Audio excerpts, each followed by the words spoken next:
Catholic Moments, episode 138, Tax Tips and Beating the Blues. Catholic Moments is sponsored by CatholicMatch.com, the leading Catholic singles community. Being single can be a challenge. Catholic Match helps make it a little easier. To get started today, visit CatholicMatch.com/Lisa.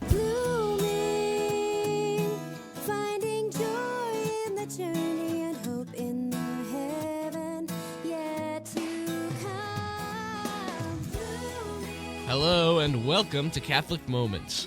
And now, here's your host and my mom, Lisa Hendy. Hello, everyone, and welcome to another episode of Catholic Moments, the show from CatholicMom.com, where we talk about all things faith, family, and fun from a Catholic's perspective. And we've got a full show again this week, 2 interviews to share with you, and all kinds of fun and excitement, some feedback, some news, and all that. But before we get started, I do want to give a great big thank you to the folks from CatholicMatch.com, the leading online community for Catholic singles, and thank them for their sponsorship of this show. Without them, much of what we're doing could not be possible. So thank you so much to CatholicMatch.com. If you'd like to check it out or share it with a friend, all you need to do is head over to CatholicMatch.com/Lisa for more information.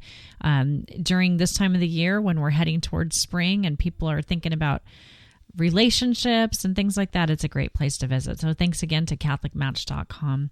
And on this week's show, we featured 2 interviews. My first conversation is with author and blogger extraordinaire Therese Borchard.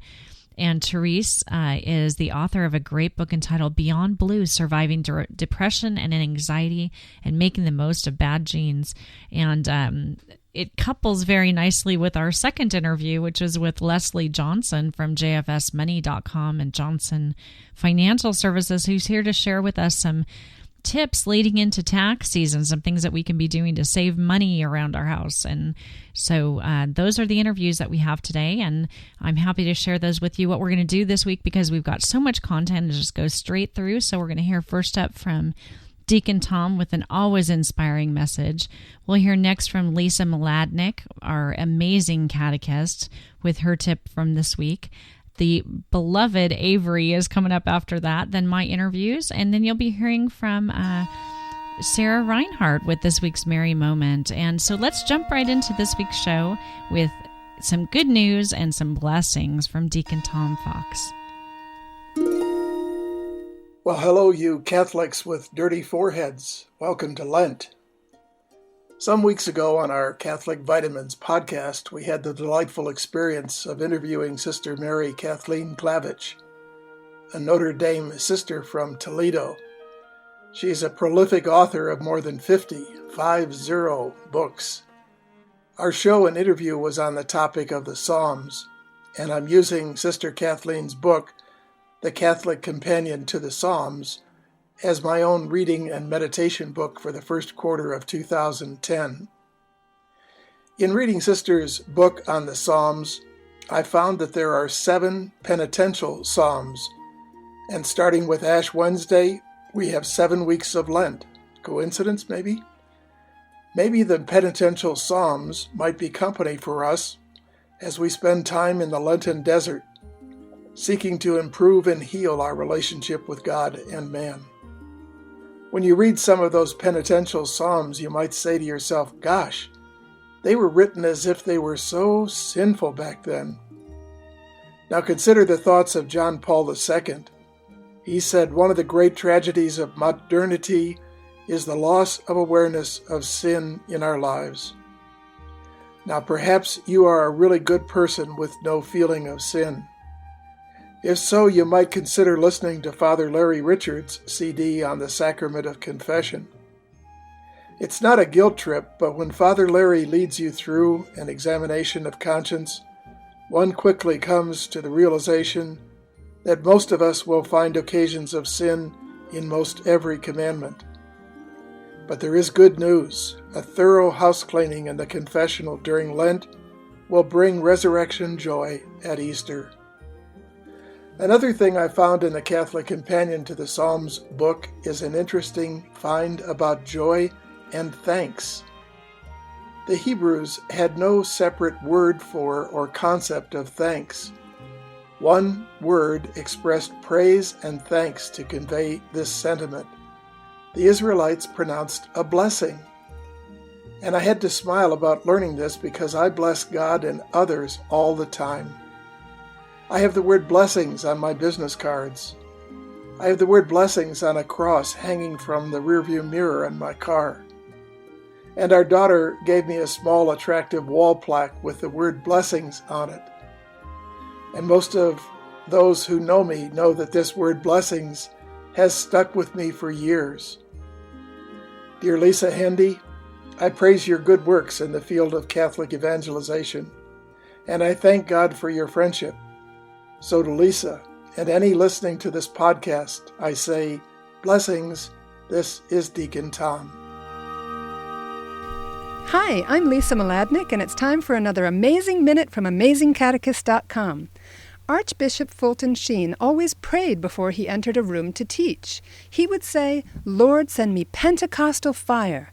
Today, I'd like to remind our listeners, whether you're parents, catechists, or lay evangelists, to never forget that teaching and learning religion can and should be a supernatural experience. Daniel didn't escape the lion's den because he was good with animals. Moses didn't lead the Israelites through the Red Sea because they were good swimmers. Our heroes are heroes because they trusted in the power of God. So never be afraid that your efforts in the classroom are not good enough as long as you pray. We can trust Him with the souls of the students in our classes if we pray. Make little sacrifices for them.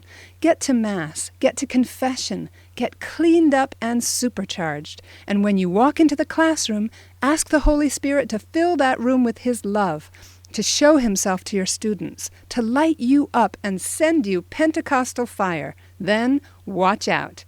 This has been another Amazing Minute from AmazingCatechist.com, where you'll find lots more great ideas. Thank you, and God bless you. Hi, this is Avery from the Live WTL podcast, bringing you this week's Teen Moment. Okay, so this week in my confirmation class, we were talking about anointing. And we each had to look up some scriptures silently and then read them, and then we went ahead and talked about them later on. And one of the scriptures I looked up was the anointing at Bethany, starting in Matthew 26:6. And so after I had read that, I was looking around at some of the other stuff, some of the other reflections and such that were around the passage. I found a really good reflection on the previous chapter, Matthew 25, where Jesus is talking about the judgment of nations. And he says in this passage, Matthew 25:31-46, that it's our responsibility to take care of those who are less fortunate than us. And this is the passage that really defines Christian charity. And it's where Jesus talks about feeding the hungry, being a stranger and being welcomed in, being in prison and being visited. And that's when Jesus says, "Just as you did it to one of the least of these who are members of my family, you did it to me." And this is really a great and powerful scripture. Often, a lot of people will judge other people who are in situations that aren't so great. But Jesus here, he's not asking us to judge these people or to let them suffer. And he's telling us that it's our responsibility to reach out to these people. He's neither suggesting nor encouraging that we do this. Jesus here is demanding that we help our brothers and sisters who are in need. He also tells us very clearly in this passage that we're going to be judged by God as to how we care for those who are disadvantaged. And as teens in our communities, schools, and parishes, there are a lot of ways that we can get involved and respond to this call of Jesus. You just can't be afraid to step a little bit out of your comfort zone and a little bit out of your safety bubble to do things. Filled with God's love, we can do anything, even if we don't feel like that's something that we would really do before. I mean, a lot of people, you don't just say, I think I'm going to write a letter to a prisoner today. Like, that's not something that a lot of people do. But it's something that Jesus is telling us here is something we should do, and it's our responsibility to do, to care for our brothers and sisters. So look for ways in your community, like serving in soup kitchens downtown, organizing or volunteering for a food or clothing drive, helping with room in the inn at your parish if you do that, writing to prisoners or veterans or people in the hospital, getting involved with refugee efforts, something like that, to respond to God's call to reach out. So this week, looking at your life, think about ways that you're responding to Christ's call to reach out. And if there isn't much that you're doing, actively start looking for ideas and ways that you can respond to this call. So with something to think about this week, I'm Avery, and this was your Teen Moment. Our guest on today's episode of Catholic Moments is Catholic author Therese Borchard. Therese is the author of the hit daily blog Beyond Blue, which airs every day on BeliefNet.com, and the wonderful new book Beyond Blue, Surviving Depression, Anxiety, and Making the Most of Bad Genes. Therese lives with her husband and her 2 spirited children in Maryland, and we welcome her to the show today. Hi, Therese. How are you? Thank you for having me on. Oh, it's a real treat. You know, I've been a fan of yours for years and years, ever since your first books, and it's been really wonderful to continue to enjoy them. And I'm so happy to have you on today to talk about this latest book. But before we do that, please tell us a little bit more about yourself and your family. Well, I live in Annapolis, Maryland, with my husband and 2 children, and I began to be a freelance writer about 20 years ago after I graduated with a religious studies degree and realized there weren't that many career opportunities. Well, that was about as good as my French major at Notre Dame. So, I was a French too. Well, I studied in Angers, but anyway. So yes. Well, I always knew that I wanted to write. I always knew that I wanted to do something faith-filled too, to help people, I guess, experience hope or presence of God in their lives. And I was wanting to be a professor and get my PhD, and then I realized in graduate school that I just really was not like the other people and was not that cerebral and needed a more creative way. And so writing has really been a passion of mine, and it's also been a ministry, I think. It is a ministry, and you serve so many people, both with this book and with the books that you've done in the past as well. Well, thanks. Yeah, it's been an interesting evolution. People say, "Oh, what kinds of books do you write?" And I say, "Well, I started out in the theology, spiritual, religious studies, and then I kind of morphed into mental health." And they're like, "Oh, that's an interesting transition." But the relationship of mental illness and religion is really fascinating, because BeliefNet asked me to start my blog 3 years ago because so many of their readers are depressed. Whenever they would publish an article on depression, it just would be huge. And since then, I've read about studies that do say that people who have a strong religious background have more propensity for mental illness. On the flip side, faith is also a way of recovery. So it's really a way of clinging on to the hope, and it can help bring a person out of the depression and into recovery. So it's kind of an interesting dynamic going on. But I always knew that the relationship between spirituality and mental illness, it was fertile. And I really have always been fascinated by that and wanted to explore it. So the blog was just a perfect opportunity to really dive into the issues of, what's the difference between a dark night of the soul and clinical depression? What makes someone, is someone selfish versus sick?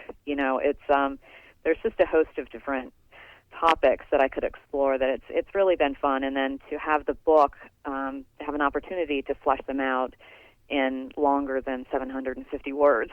Yeah. That's the hard part on a blog, is that, you can't really run much over 750 words, and so you can't get too much into a topic. And so I never really was able to tell my full story on the blog. And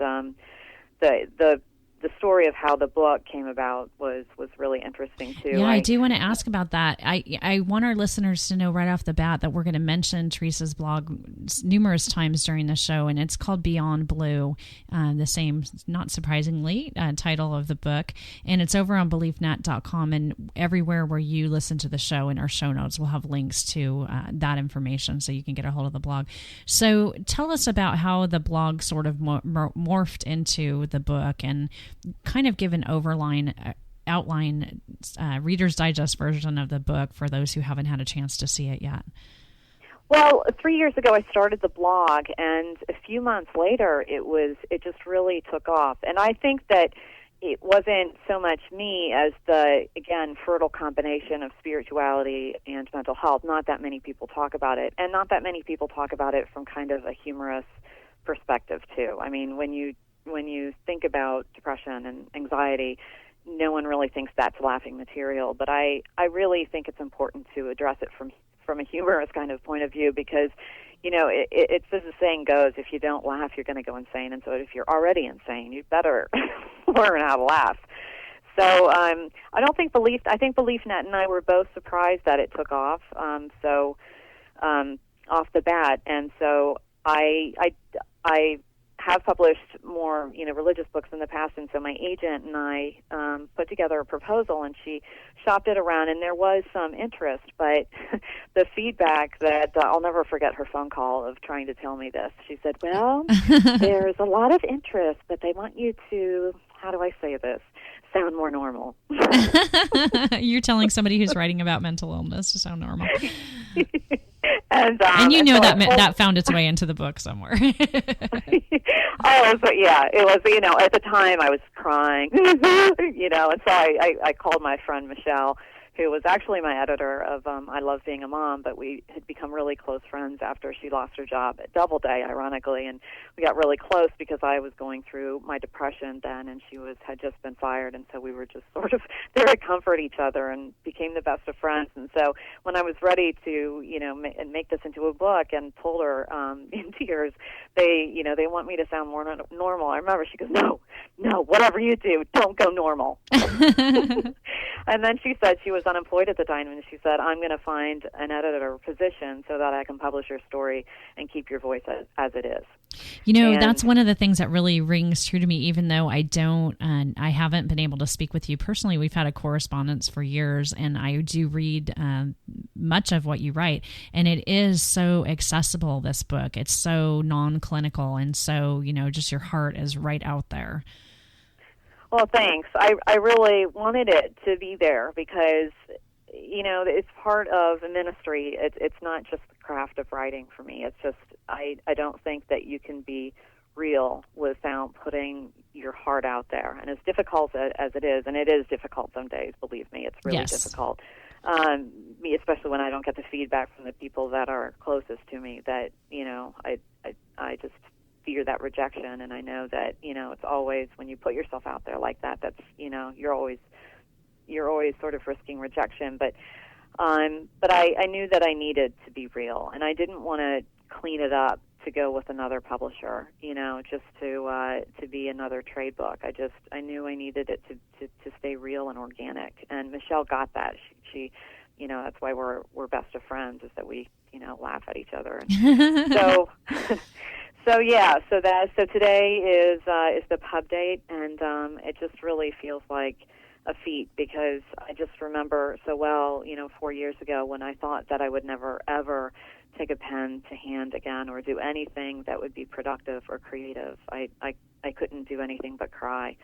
I remember the afternoon my son was on the bed. He was 2 or 3, and he had a toy police car in his hand and was tracing the lines of the quilt, and he said, "You're in the back." And I said, "Why am I in the back?" And he said, "Because you're bad." And I said, "Well, why am I bad?"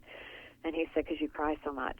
Oh. And I remember, that moment like it was yesterday, and I never thought that I would get to the other side and to actually be not only able to pick up my kids from school, but to be able to do something like write a book. Write a book, and then on a daily basis help all the people that you do. And, for every blog comment that you get responding to something that you've written, there are countless others out there who've been helped by it that, don't have the heart or the wherewithal to comment on your writing. Well, thanks. Yeah. So the comments really keep me going. I've written a post on this, but I keep a self-esteem file. And I've always printed out the comments that are, that mean, well, all of the positive comments I print out. And so I read them on the days that, I am insecure and that I think, what the hell am I doing putting my psychiatric history online? Well, let's say a few words about this, not to go into too much personal depth, but I want readers to know that you speak to this from the perspective of having gone through, this very personally. And those who can look at the show notes and see your lovely picture will look at it and think, she's gorgeous, she's an author, she's in great shape. How could she have anything possibly wrong? And, tell us a little bit about this self-discovery journey that you've been through. Well, I understand that, but basically the Reader's Digest version is that I've always suffered from depression and anxiety even as a young kid, and I went through the DSM-4 is the Diagnostical Statistical Manual, like the shrink manual, and I swear I have most diagnoses in that thing. Well, Because, I love it. You know, say that. You say that. I think in the introduction to the book, you give your sort of laundry list. Yeah. I mean, I started out with childhood OCD and anxiety, and the Catholic faith was kind of part of that with the scrupulosity and the rosaries. And I say in the book that Catholicism is indeed, I think, the best religion for the mentally ill because you have so many things to cling on to and stuff. But it was sort of disguised my neurosis at the same time too, and so that kind of morphed into an eating disorder when I was an adolescent. I was a ballerina, and then that kind of morphed into alcohol abuse and substance abuse as a teenager. And then by the time I got to college, that's when I really faced the depression, and I went on meds, hesitantly so, because I thought that was a cheap cop-out. But I had suicidal thoughts at the time and needed to cling on to something to get me through. And so then I did really well for many years, but as a lot of young moms know, motherhood can really create a hormonal perfect storm in your body that if you're inclined towards mental illness, then you better hang tight during those years because between the sleep deprivation and the hormonal changes and the isolation of being a stay-at-home mom, it was a perfect storm for me to be very clinically depressed. I tried 7 different psychiatrists, 23 different medication combinations, 2 hospital psychiatric programs, and every form of alternative therapy I could find. And finally, I did find the right doctor, and I described the time that the morning at St. John, at Johns Hopkins, that I stood in front of that statue of Jesus, and it read on the inscription, "Bless all you who are weary, I will give you rest." And that's really when my miracle began, with that consultation with the doctor that I see now, and trying to incorporate all the steps of my mental health program into that. But it started, I think, with finding the right doctor, and I really believe that God led me to her. Well, he's such a big part of your life, God, and your faith shines through so much in your beautiful writing. I do want to have you give just a few words of wisdom in the time that we have remaining, along with the first recommendation that I'd be giving anybody who's suffering or thinks you might be suffering from this. Obviously, consult your physician right away, and secondly, go buy Teresa's book, Beyond Blue. But what would you say to somebody who might be out there listening who maybe isn't diagnosed but knows there's just something not quite right? What kind of words of wisdom can you share? Well, I think it's important to start first with your eating, your sleep, and exercise. I mean, those 3 are so crucial to a mood, to stabilizing your mood. And many people, once they have those in check, they don't need meds. They can, function. But if you're having a hard time working, sleeping, eating, functioning, then yes, absolutely, see a physician, and don't necessarily stay with a physician if it's not a good fit. That's probably the biggest mistake that I did, is I knew that the guy that I was seeing, the first guy that I was seeing, was not a good fit, but I didn't have the confidence in myself to get a second opinion. And so I think always to be mindful that you're interviewing the doctor. The doctor's not just interviewing you. You need to find the right doctor just as you would the right nanny or the right babysitter. To be picky that way. And then, counseling therapy is, for me, I don't think I'm ever going to graduate from talk therapy, but several people, can use talk therapy and, again, the sleeping, eating, and exercising as ways to stabilize themselves and to really get them out of the deep hole.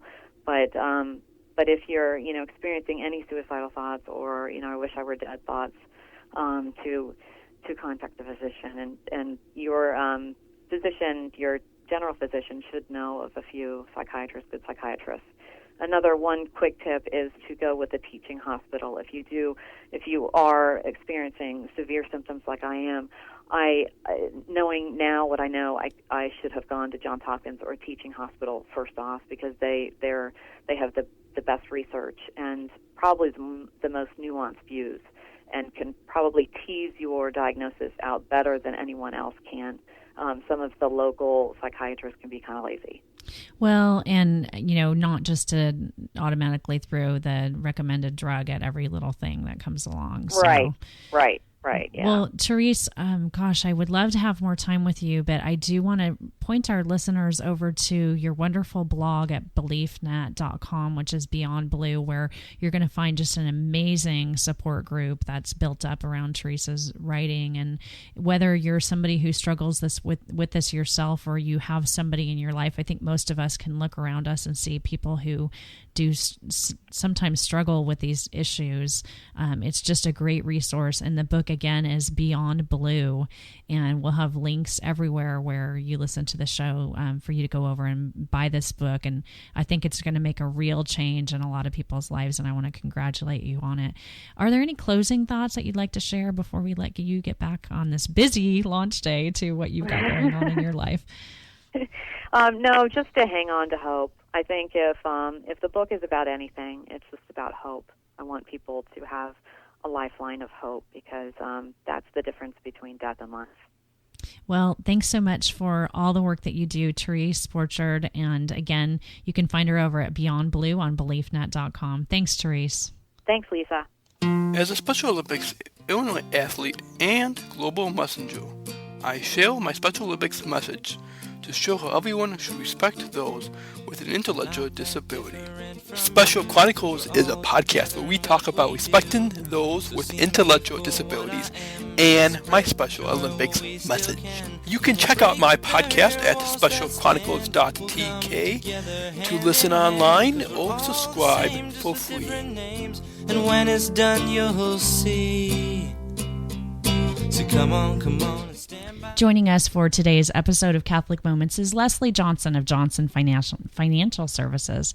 Lesley is a professional accountant, and she's dedicated to providing guidance in planning, development, and maintaining a healthy financial status for everyone. Lesley is an enrolled agent serving both business and individual clients, and she and her husband Gary live in Kansas with their 4 children and a yellow lab.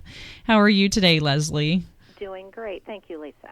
Good. I am so happy to have you on today's episode to just share with us a little bit more your expertise on, all of the good work that you do to help your clients. And as we approach that dreaded tax time of the year, I just wanted to get your tips on how our listeners might be, approaching this tax season with a little bit less trepidation and a little bit more confidence. So why don't I start off by asking you to just briefly introduce yourself and your family to our listeners? Okay, well, I'm Lesley Johnson, and as you mentioned, live in Kansas in a small suburb called Baser. And my husband and I have 4 children, 1 boy and 3 girls. And we actually just moved to the country. Well, we call it the country. It's only 10 acres and a pond. And, of course, our first winter here, we've had quite a bit of snow and cold temperatures, so it's been a lot of fun for us. It's been a wonderful Christmas. The kids had their white Christmas, and the dog's been very happy with playing in the snow, too. I can't imagine, I'm complaining because it was 42 here yesterday, so I need to get my act together. And yes, we're in single digits today. Well, Lesley, one of the things that I think is really interesting about your practice, we connected through the internet, and I guess a lot of us think about tax professionals as being the people that we take our, shoebox full of receipts to at the end of the year. And you do a lot of your work online. Could you just give us a basic overview of the type of financial representation that you do and also sort of your online work? Sure. Yes, we service clients locally and nationally. We have several clients all over the country, and we specialize in individuals and small businesses. And the reason for that is I like to get to know my clients, and the majority of my clients are friends because you get to know them over the years. And the more you get to know somebody, the more you can help them, whether it's with their family finances or they're wanting to start a small business.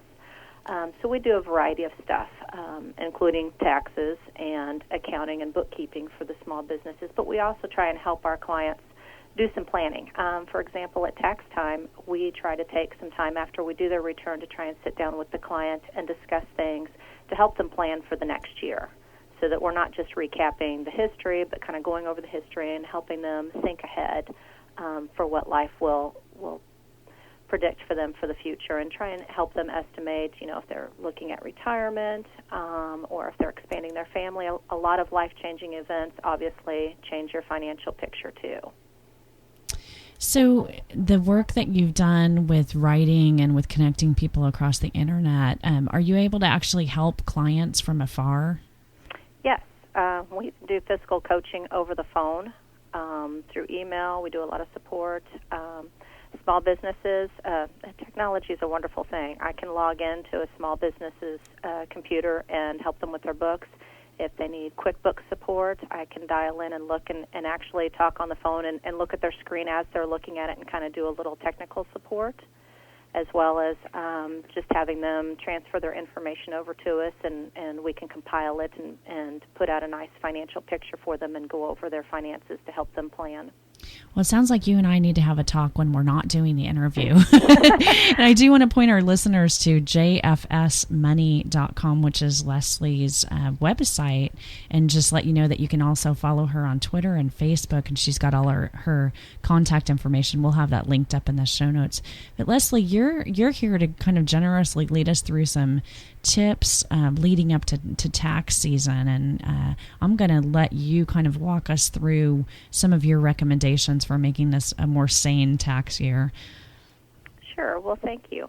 Yes, I hope not to, I want to preface, I don't want to scare anyone, but this year, of course, there's been a lot of activity in tax code. And so I just kind of want to highlight some of the most common things that have changed that will affect most people. And I'm going to pretty much just cover individuals, and then if any listeners have any questions regarding small business or particular situations for individuals, they may feel free to call us or contact us by email. But most importantly, recently in the last 2 years with charitable contributions, which as many Catholics we feel very strongly about tithing. But the important thing in the tax world, when you're making a charitable contribution, whether it be in cash or non-cash, you must have it documented in a receipt. Obviously, that has been an area where some people have not been honest, and there has been some fraud. So if you were to ever be audited, you must always make sure that you have supporting documentation from the organization that you're contributing to. Another common item is energy credits, and this is a credit that has been available in the past and then disappeared and then has revisited us, and it has changed slightly. But for the years of 2009 and 2010 tax years, a homeowner may take a credit up to 30% of what they spend on energy-saving improvements to their home. And, of course, it's capped out at $1,500 for the combination of both years. But I have to caution everyone that not every energy-efficient improvement will qualify for the tax credit. So you need to, A, check with the manufacturer, for example, the manufacturer of a window that you may have installed, and also check with your tax practitioner before you go ahead and move on with this improvement to make sure that it qualifies under IRS regulations.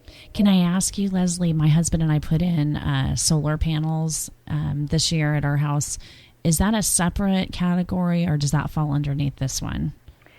It falls underneath that category, but there are some different things in regards to the solar items. Okay. Most energy improvements do not include the cost of labor, but some solar improvements do include the cost of labor. So more than likely you will qualify, but again, you'll have to check with your manufacturer's certificate. Okay, great. So, yes. And, of course, the big buzz that I'm sure a lot of people have heard about recently that has changed would be the home buyer credit confusion. And it's confusing for professionals as well as I can't even imagine what it's like for laymen. And the media, I'm sure, doesn't exactly help too much. But there's been a credit to try and enhance the real estate market, and that is for first-time home buyers, and now it has been expanded into those that are long-time residents. A lot of this depends on the timing of the purchase of the home, your adjusted gross income, because there are certain thresholds, so obviously if you make too much, you don't qualify, and now the purchase price of the home. all of these variables play into effect to see if you qualify. If anyone is about to enter into a binding contract for purchasing a home, I would highly recommend that they speak with their tax professional before they go through with the process. Simply because this is a very confusing credit, and you've got to make sure which time frame you fall under, which amount would qualify. There's just a lot of variables with this one. That one was not made very user-friendly by Congress, but that's just my personal opinion on that one. Well, it is a confusing time, too, because you're hearing, buy, and it's great, buyer's market, but you want to make sure you're protected. So this is a great time to ring up jfsmoney.com if you're in the market. And on a personal note, too, we kind of fell under the timeline because we were not first-time home buyers. I mentioned we just purchased our home in the country, and we missed the long-time resident credit by 6 days. Oh. So, timing is everything, but, that wasn't the reason why we were purchasing a home. We were purchasing a home because we needed to. And, obviously, my advice to everybody is always, don't spend money just because it's a deduction. It's still an expense. If you don't have the money and you're not prepared for the expense, then don't go into it, and don't let tax code rule your personal finances as far as whether you're going to spend something. It's just a nice bonus if you qualify under those certain restrictions. But, yes, our family missed out on it, and that's okay. It's sort of like the doctor's family who we're known around here for never going to the doctor, who don't have our regular checkups. Exactly. Let me ask you, Lesley, as we're beginning the new year, and some of us will approach April 15th with, thoughts in our hearts that we're going to do it differently next year. What can I be doing right now as an individual to help prepare myself for the time when my 2010 taxes are due? Any organizational tips you can offer? The easiest tip that I like to provide is just get a separate folder or a separate envelope or like an expansion folder, so that as you're going through and things happen, for example, you purchase a home in 2010, all your home paperwork, throw it in that file and call that your tax file so that it's ready at the end of the year, so that all you kind of have to do is just sort through your information. If you happen to sell any stock, after you kind of go through your papers, make sure you put it in that tax file folder so that it's all ready to go. I also have a checklist on our website, I think under the tab for valuable information, that kind of highlights the most common documents that you need to gather before you go in and prepare your taxes or see your tax advisor. And so you can kind of keep that handy with your tax folder, too, so that as stuff comes through the year, child care expenses, as you pay your child care providers, throw that stuff all in your tax folder so that it's all in one easy location. Well, it sounds good. I'm making this part of my resolutions for this year to be more organized. I actually already have my folders all ready for 2010, so good. I'm a step ahead of where I was last year at this time. Well, Lesley, I want to thank you so much for joining us. Now, I know you have a little gift for our listening audience, and I'm going to let you tell them how they can benefit from some of your expertise. Well, thanks. Yes, I'd like to offer a 30% discount on any of our tax or accounting services to all of the Catholic Mom audience. If they just want to call or write us when they schedule their appointment and just let us know that they heard about us from Catholic Mom, and we will make sure that we include the discount up to 30%. Well, it's really nice to work with people when you're dealing with finances who you trust and who share your same values. So I'm really happy to recommend Lesley Johnson and her website, jfsmoney.com. And not only for those, who might directly need your services, you may actually have, your own personal accountant already, but some of the great resources that Lesley offers, both through her website and her very active presence on Facebook and Twitter. And we'll have links to all of her information for contacting her, and a little reminder about this discount that she's offering, very generous discount for her listening audience. And I want to thank you, Lesley, and wish you all the best in the year ahead. Any closing thoughts before we let you get back to what I'm sure is a very busy time of the year for you? No, the only thing I would just recommend is just, don't be afraid as you're gathering your information. Don't be afraid of tax time. I know a lot of people dread it, but don't be afraid to ask questions. Even if you don't have a tax professional, find one that friends and family highly recommend. Most of them will answer brief questions without a fee. And then, of course, always let your tax professional know of any life-changing events that you have, whether it be marriage or expanding your family, especially adoption, job changes, all those things that could impact on your tax situation. So the more information you provide your tax professional, the better they can help you. Well, thank you so much, Lesley. And again, our guest today has been Lesley Johnson. You can find her on the web at jfsmoney.com. And I wish you all the best for the upcoming months ahead, Lesley. Well, thanks. Same to you, Lisa. Hello, my name's Elizabeth. And my name's Sarah Reinhardt. It's time for Mary Moment. I have never been a big fan of parades. They've always been sort of, disappointing. Maybe it's that I know I can go buy all the candy I want without having to sit all day and fight the person next to me for it. That is, until I came down to Mardi Gras here in New Orleans. Being here, in what I will forever think of as Parade Central, I have had some moments to reflect on Mary in ways I haven't ever had before. Seems a little unlikely, doesn't it? Here we are, beads flying through the air and songs about who dat blaring everywhere, and I'm thinking about the Blessed Mother. What's she got to do with this? Well, here's the thing. At the parades, I noticed who was not there. As my sister-in-law held my 2-year-old and laughed with my 5-year-old, I thought of Mary at the foot of the cross. These parades have been a special sort of cross for my sister-in-law.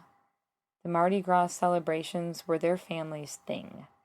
They made a week of it, reveling and cooking out and doing all the things that we Ohioans associate with Buckeye football. In fact, my late brother-in-law had gotten so into things that he was even riding on a float this year. As we watched that float go by, everyone cheering and laughing and reaching up, I looked over at my sister-in-law. Suddenly, I was at the foot of the cross, watching the Blessed Mother. Did the women with her wonder, as I do looking at my sister-in-law, how much more she could take? Did they feel their grief as a stab, a cold reminder of life, faced as they must have been with the enormity of her misery? Did they see her tear-streaked face and see the next day that would be in front of her? What was that next day? Where did that grief go? Who wiped up her tears? It's so easy to distance myself from the tears that threaten to drown my loved ones when I'm 1,000 miles away. It's so easy to move on with my life, to offer a quick prayer and not have myself moved or changed. But here, beside the dry eyes that hide grief-torn depths, here I find myself standing beside Mary. And I'm looking at her, and I'm wondering, how much more can she take? Let's start Lent there together. Let's stand at the foot of the cross and let Mary comfort us with her tears. Let her guide us with her trust. Let her teach us with her ongoing yes. And while we're there, beside her, let's not forget the Son who brought us all together. May she hold you close and lead you to her Son this week. Thank you, Sarah, for that reflection, and thanks to all of our contributors this week. Deacon Tom Fox can be found online at www.deacontomonline.com. You'll find the amazing Lisa Mladnick at amazingcatechist.com. And of course, our little Avery can be found over at livewtl.com. And Miss Sarah Reinhardt, is always blogging over at snoringscholar.com. Thank you to each of you for your contributions this week and for helping make this show so so special. Sarah's reflection is just so touching this week in light of some news that we had that I'm going to share with you towards the end of the show. But before I do that, I want to share a little bit of feedback from a listener who reached out to me with an email this week. And she says, Lisa, I've been recently hearing your name all over the SQPN podcast. Sorry about that. I have a question from Catholic Moments number 137. I truly enjoyed the interview with Sister Rose Picatti, which I'm facing and will run smack into the wall soon of media in our world, as I have a 12-year-old, a 10-year-old, and a 3-year-old. Guess who is the most computer savvy? My question is, for the end of the podcast, you played a song by Jenny Clement. I played her name again, but was unsure of the last name, tried Googling it, and the list is endless. So could you give me the correct spelling and let me know if she's on iTunes? It was a beautiful song. Thank you, and God bless God's deepest blessings for your endeavors. Thank you so much for that really kind email. And Jenny Clement, I should have said, actually spells her last name with a K, K-L-E-M-E-N-T, and I believe she's jennyclement.com. Let me check that really quick on my computer here. Sorry for a little bit of live typing. I should have looked this up beforehand, but I want to make sure we get you to the right place. Yes, jennyclement.com, JennyClement.com for some really beautiful music. Jenny, thanks for sharing your tunes with us, and thank you for your email. I want to let you know you can reach out anytime and be a part of this show simply by dialing 206-339-9272 or dropping an email to lisa@catholicmom.com or leaving us a comment on the blogs wherever you listen. We also had a recent comment over on the Faith and Family Live blog. Pull that up real quick. I'm not very organized today with my show notes, so it was either get this show done or whatever. So let's see if I can find that recent. Actually, you know what? I'll hold that for next week because I don't want to keep you guys waiting. So what else is going on? So you guys have heard about this little book that I have out recently, the Handbook for Catholic Moms, and I just have to tell you that I've been spending so much time the last few weeks doing interviews and helping to spread the good news about the work that we're doing for moms through CatholicMom.com and through the Handbook for Catholic Moms. And I'm going to ask you a favor today, listener. If you are an owner of the Handbook for Catholic Moms, will you do me a favor and go over to Amazon.com and leave a review for me over there if you've had a chance to read it. We're really graced that the book is doing really well, but that helps a great deal to have reviews over on Amazon. So if you can do that, that would be great. And I mentioned to you earlier that I had a little bit of news, and this is why Sarah's reflection this week really hit home for me. Listeners of the show for a long time might remember my podcast number 169, where I interviewed a tremendous man and Catholic musician named Gerard Fauché. Gerard had a heart and soul of gold, and he really poured that heart into the Catholic music that he was creating and into the way that he lived his life. And very sadly and very tragically, last week, Gerard was killed in an accident. Those who followed him online knew that he was spending a lot of time lately caring for his father, who was quite ill, and his mother. And last week, one day, he was driving his family to a doctor's appointment, and the three of them were in a car together that was basically broadsided, and all three died tragically in that accident.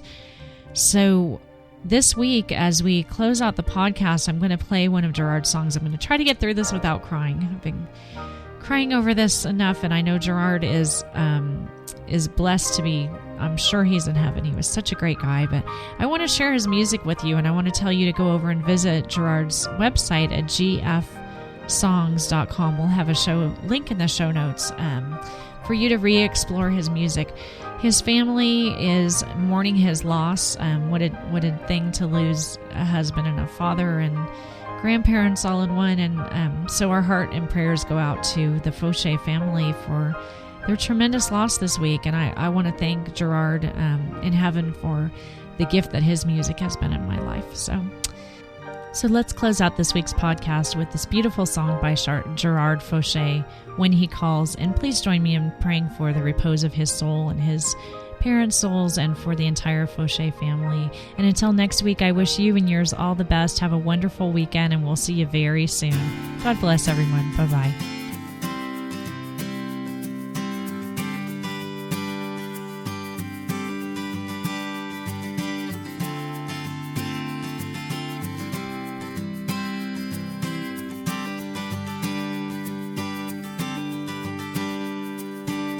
Often I wonder about my life and what it's all about. The unknown kind of frightens me. I'm not ready to check out.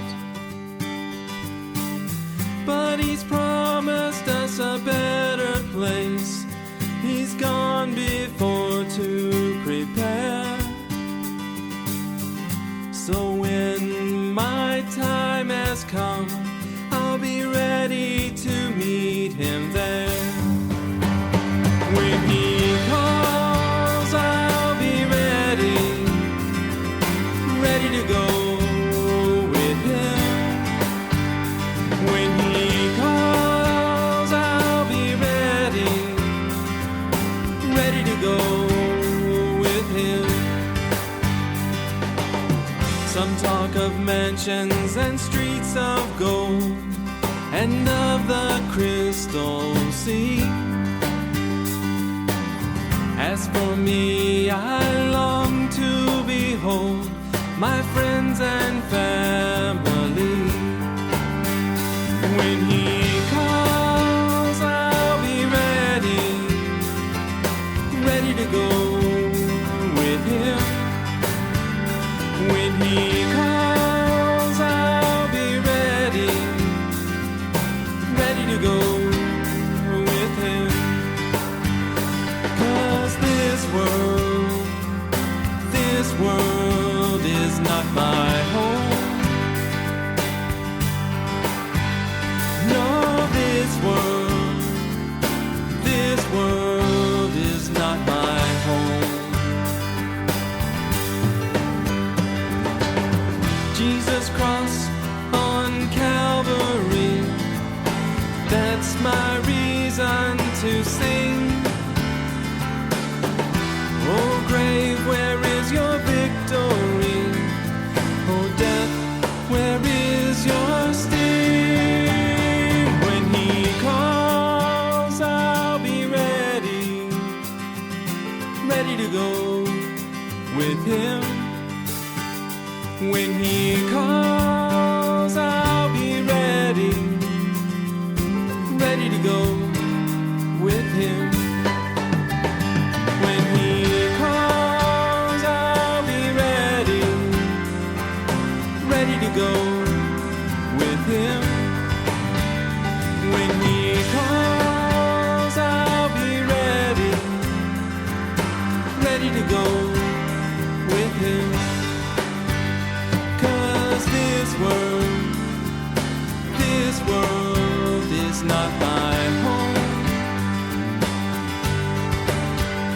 No, this world is not my home.